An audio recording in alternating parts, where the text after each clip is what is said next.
Welcome to the Chemistry, Biology, and Math Revision Hub.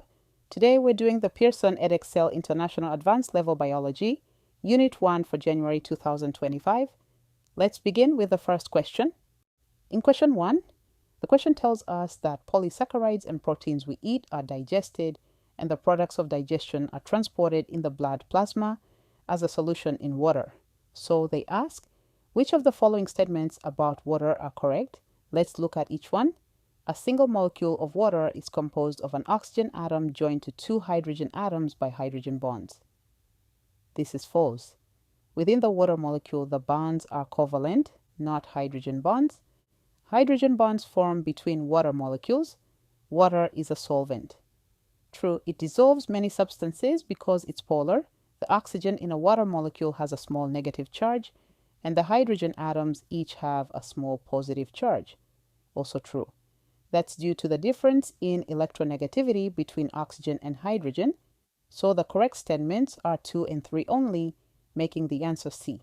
In part B, the table asks to identify which structures are found in amylose, amylopectin, both or neither. Let's look at each row.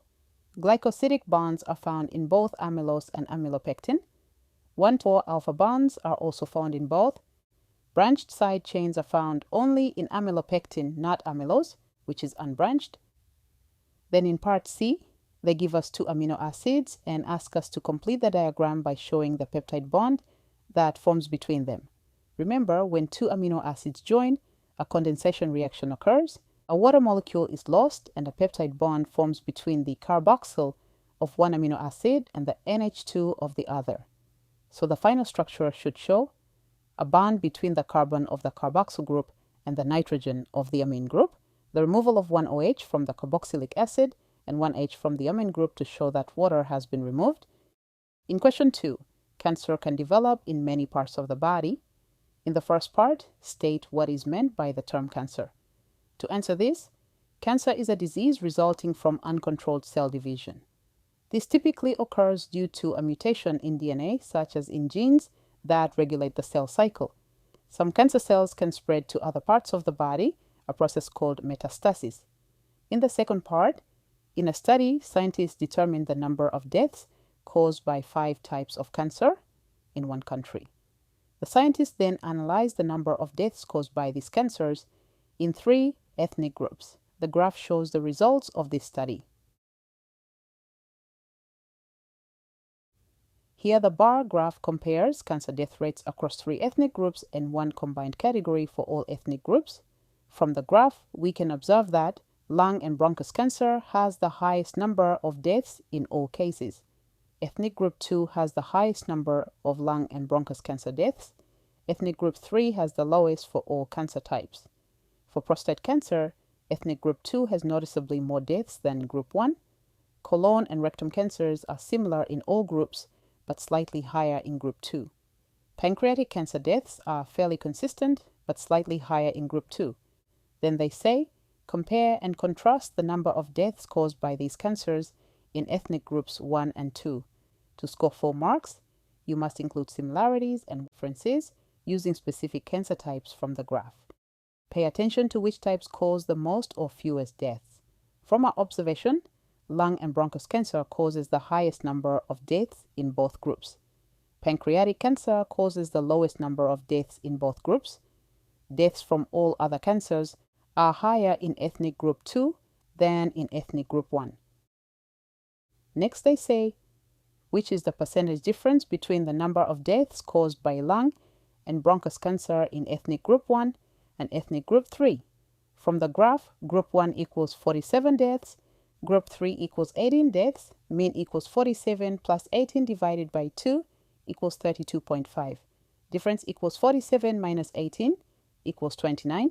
Percentage difference equals 29 divided by 32.5 times 100. This gives 89.23%. In the next part, how many more males died of prostate cancer in ethnic group 2 than in ethnic group 1? Ethnic group 2 had 38, while ethnic group 1 had 18. So 38 divided by 18 equals 2.11. The answer is therefore 2.1 times. And finally, they say comment on how useful it is to determine the number of deaths from these causes of cancer in the all ethnic groups part of this graph. This is asking whether that combined data category is actually helpful. To answer this, not very useful because it hides the variation between different ethnic groups. This could mask important differences in healthcare access or disease risk, but it can still be somewhat useful to give a general overview of which cancers are most deadly in the whole population, especially for people not in any of the listed groups. In question 3, bears hibernate during the winter months, so are inactive for long periods of time. The photograph shows 2 bears hibernating. Hibernating bears do not develop deep vein thrombosis, DVT. Deep vein thrombosis is a blood clot that forms within a deep vein, often in the leg. In humans, short-term periods of inactivity, such as sitting in an aeroplane, increase the risk of DVT. This is due to reduced blood flow in the veins, causing damage to the walls of the veins. In the first part, which molecule released from platelets results in blood clotting? To answer this, platelets release a key molecule called thromboplastin when a blood vessel is damaged. Thromboplastin triggers the clotting cascade, leading to blood clot formation. The answer is D. Next, which pair of molecules are enzymes in their active form? To answer this, prothrombin is inactive but becomes thrombin, which is active. Thromboplastin is an active enzyme released from platelets. The answer is C. Then, which molecule found in the blood is insoluble? To answer this, fibrinogen is soluble, floating in plasma. It is converted into fibrin, which forms an insoluble mesh to trap red blood cells and form a clot. The answer is A. In the next part, pulmonary embolism can be caused by a DVT when the blood clot travels through the circulatory system and blocks the pulmonary artery.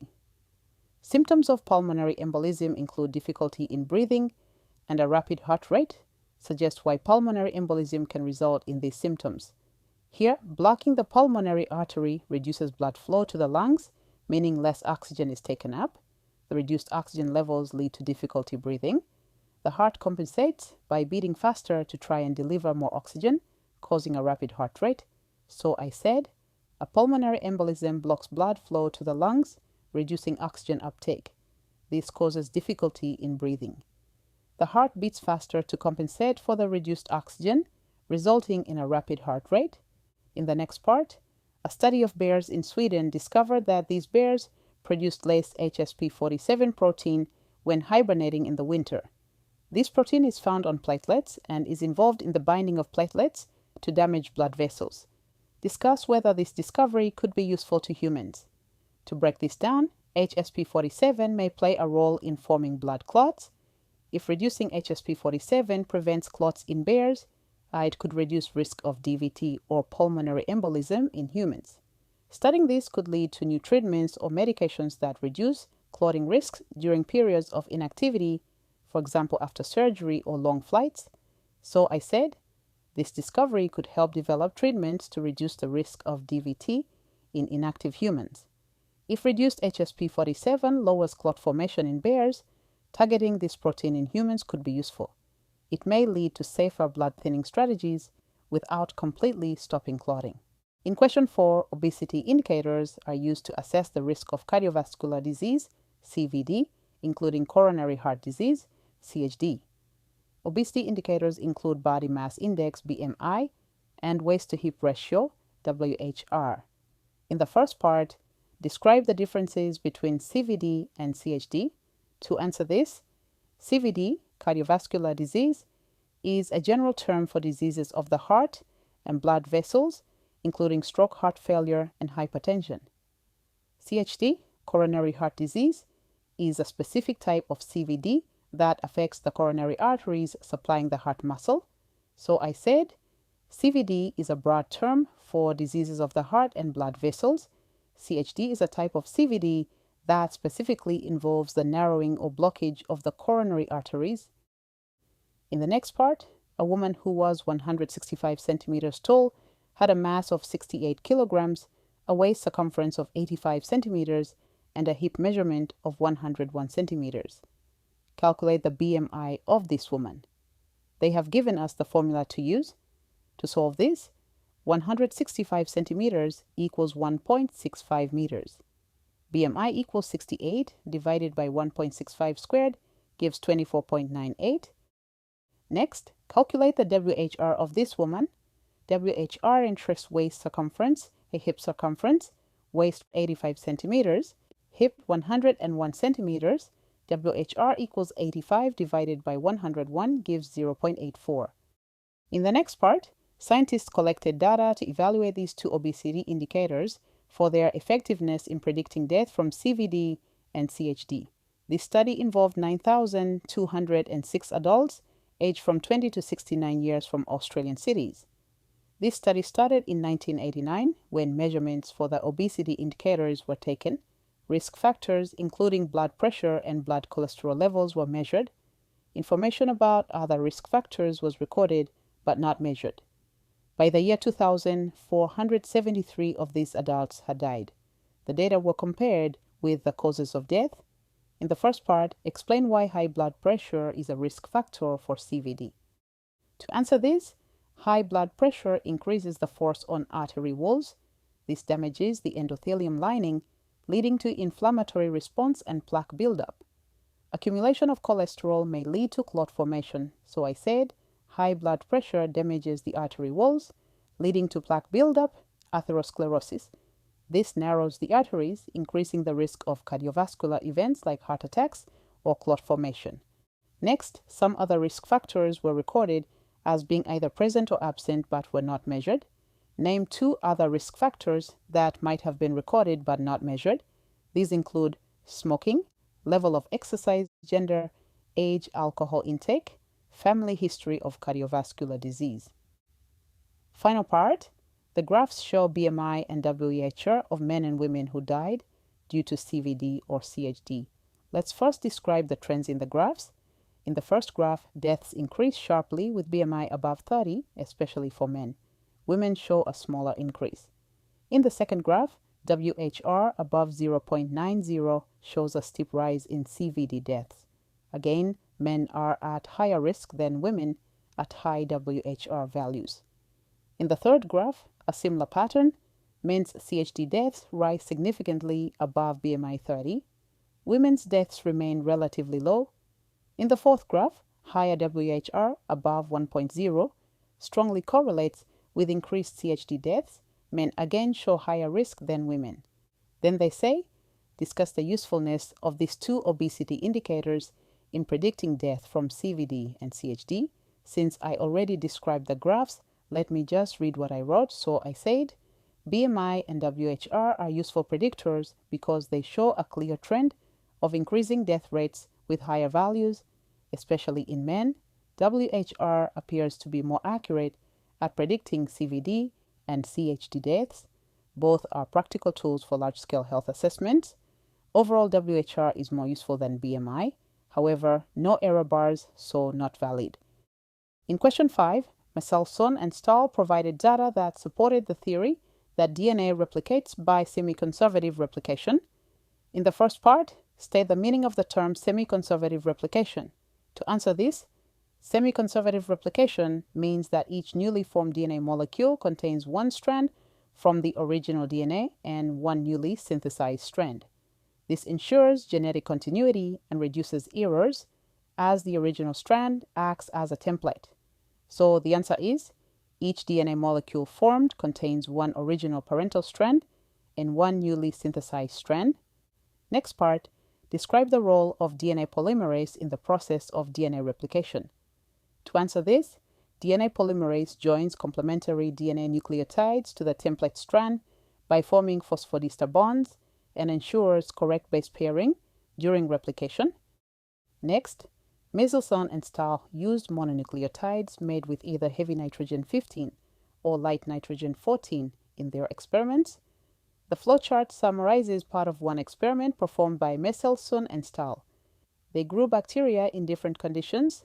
Stage 1, in culture medium containing mononucleotides made with only heavy nitrogen, the DNA becomes dense.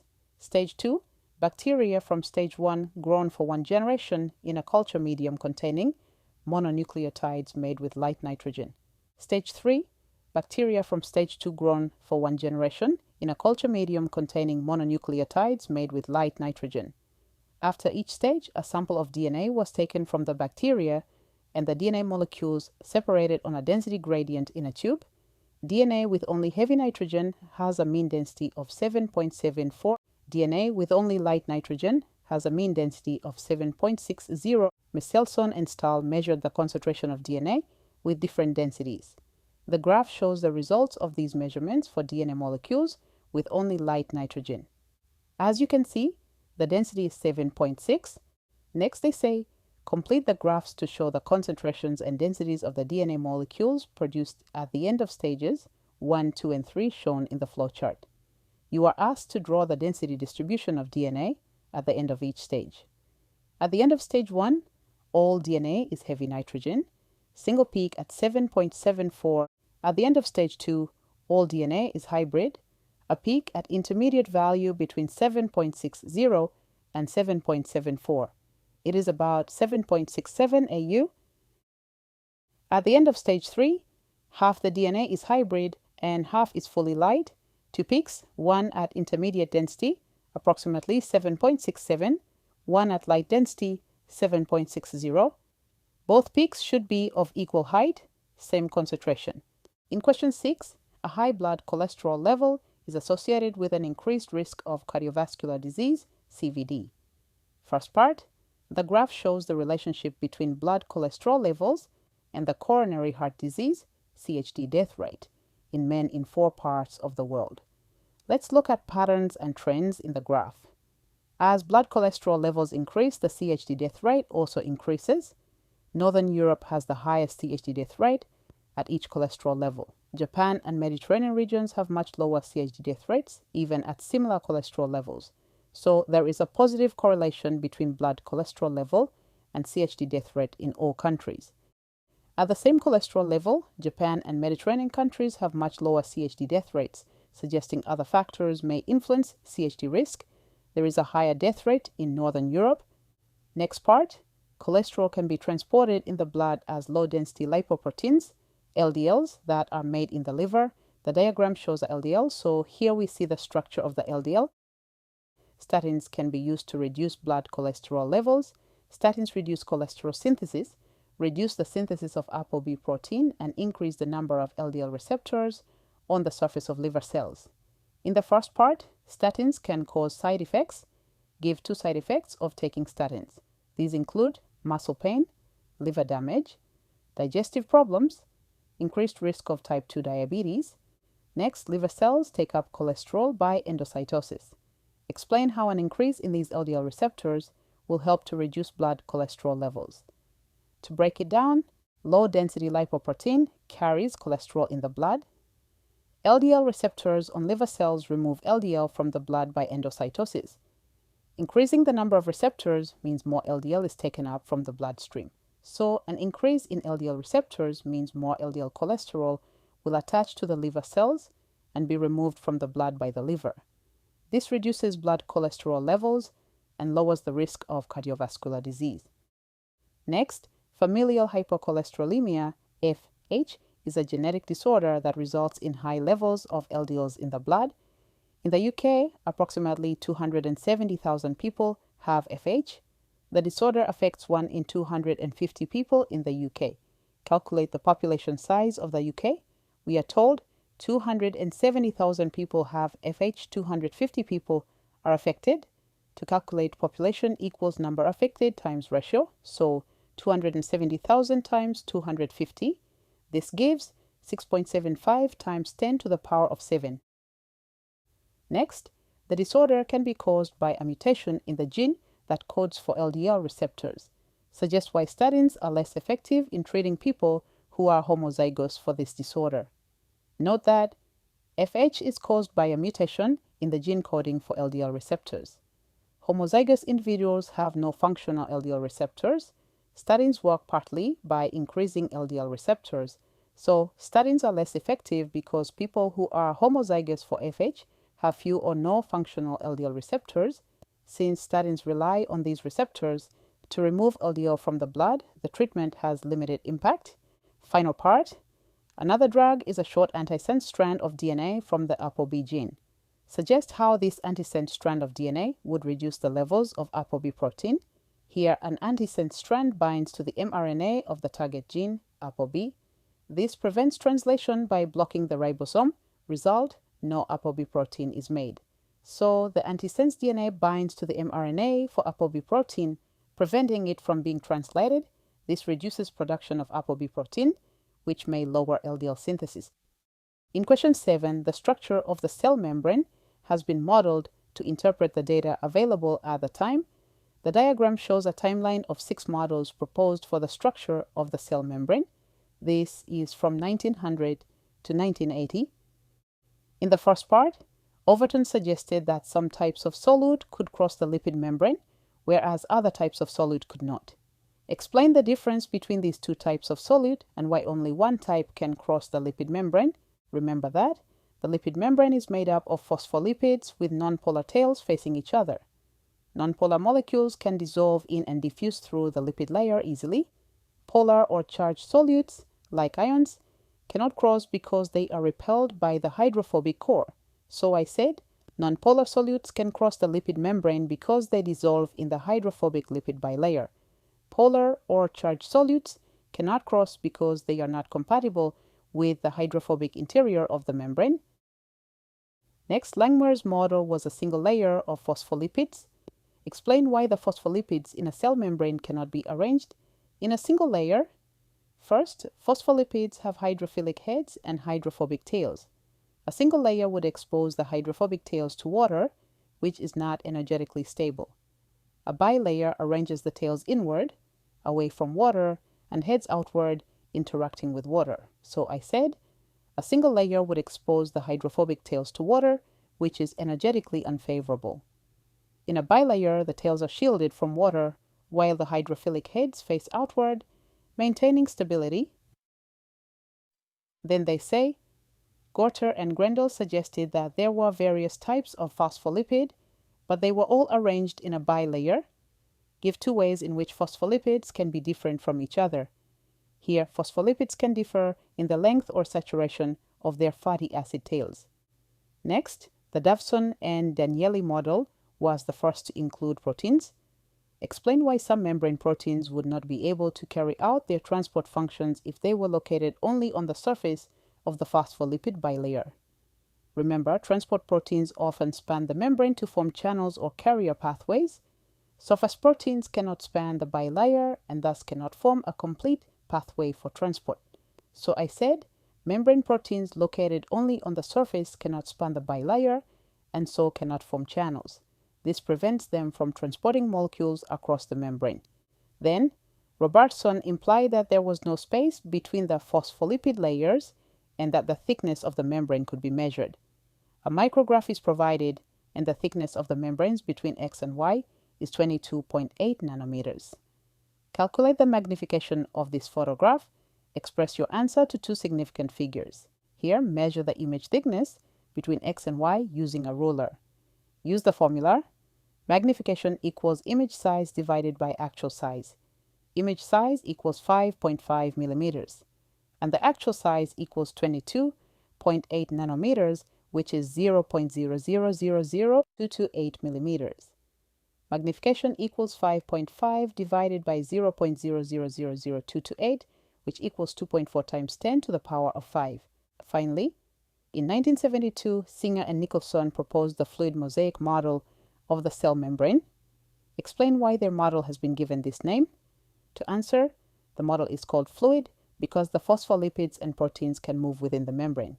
It is a mosaic because of the varied proteins scattered throughout the lipid bilayer, giving it a patchwork appearance. In question 8, osteogenesis imperfecta, OI, is a group of rare genetic disorders which results in bones that are not formed properly and can break easily. There are several types of OI as a number of different genes can be affected. Some of the symptoms of OI can be life-threatening. The commonest types of OI are caused by mutations in genes coding for the structure of collagen. In the first part, in some types of OI, the collagen is poorly formed and lacks strength. Explain how a substitution mutation could result in collagen that lacks strength. A substitution mutation changes one DNA base, which may alter the codon and result in a different amino acid. This affects the primary structure of collagen, which disrupts the folding and hydrogen bonding in the triple helix. As a result, the collagen is not formed properly and lacks strength. In most types of OI, the allele responsible for causing the condition is dominant. Determine the probability that a child could inherit OI if one parent has OI and is heterozygous and the other parent does not have OI and is therefore homozygous recessive. Use a genetic diagram to support your answer indicating the phenotypes of the offspring and their corresponding genotypes. To break this down, OI is caused by a dominant allele, so only one copy is needed for the condition. Looking at this Punnett square, the parental genotypes are shown, the genotypes of the offsprings are shown as well.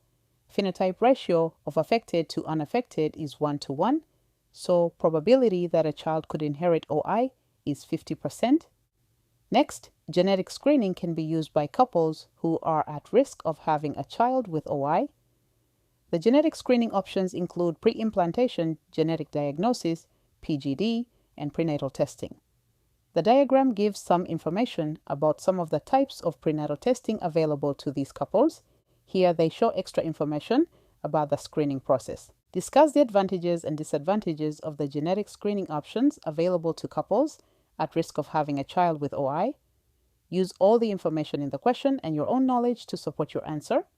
Advantages: non-invasive prenatal testing is a safe method because it only requires a sample of the mother's blood and does not involve penetrating fetal tissue. This avoids the risk of miscarriage, making it a safer choice for early screening. NIP can be used as early as 7 to 10 weeks, which means parents have time to make informed decisions, including termination, while the fetus is still at a relatively early stage of development, which some may consider more ethical. Chorionic villus sampling provides early and accurate results by testing fetal cells directly. It is performed between weeks 10 to 12 and has a faster turnaround time than other invasive methods, helping reduce parental anxiety during waiting. Amniocentesis is safer than CVS later in pregnancy and can help confirm genetic conditions before birth. It is commonly used between weeks 15 to 20 and poses a slightly lower risk of miscarriage compared to CVS. PGD, used during IVF, allows only unaffected embryos to be implanted, avoiding both miscarriage and termination, which can reduce emotional stress and improve outcomes. Disadvantages: NIPT and ultrasound cannot confirm all genetic mutations, and if a woman does not realize she is pregnant early, it may be too late to use NIPT for timely decision-making. CVS and amniocentesis are invasive and carry a risk of miscarriage, which may cause ethical concerns if the embryo is unaffected or if parents are not willing to risk losing a fetus. Chondrocentesis, used later in pregnancy after 22 weeks, may be too late for abortion and carries a high miscarriage risk, which limits its usefulness for early decisions. PGD raises ethical concerns about the fate of unused embryos, which some may view as human lives. Also, a successful pregnancy is not guaranteed, even if an unaffected embryo is implanted, which can cause financial and emotional strain. All DNA testing methods may reveal additional unexpected genetic conditions, causing distress or ethical conflicts among family members who did not wish to know this information. So this brings us to the end of this video. Thank you for being with us. Do not forget to subscribe. See you in the next video. Bye-bye.